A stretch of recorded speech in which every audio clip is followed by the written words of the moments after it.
a gani kai ina ma magana Allah mutumina wannan yarinyar fara na da ka zo shago ni ban taba ganin ta kauyen nan ina yarinya yanzu baka taba ganin ta ba taba ganin ta gidan su malam zai da ta zo fa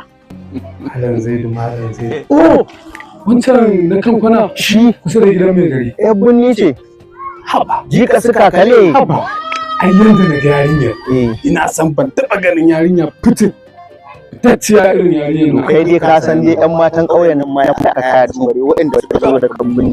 kar ka dora kanka abin da ba za ka iya ba yawwa riya ka bari dai mu ji da na gida yawwa ka san kowa da kalar tasa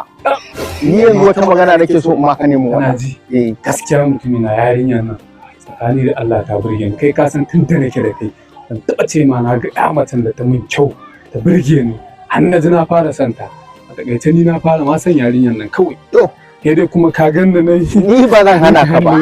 yawwa ba zan hana ka ba ko ka san ƴan birni to in kana ganin zaka gwada ni dai ba zan hana ka ba amma dai akwai matsala kai ka san gidan su malam Zaidiya suke yawwa harka da su he kana da kuma kai ka ga ba don citta kuma he da citta in kuma kana ganin zaka gwada to ni ba zan hana ka ba gaskiya wannan yarinyar fa abokina to shi kenan je ka kake ma ni sabiya zan bi ta bari in ji ba dama ha fahimta ka dawo ma magana yauwa sai ka yanzu ku kula ba da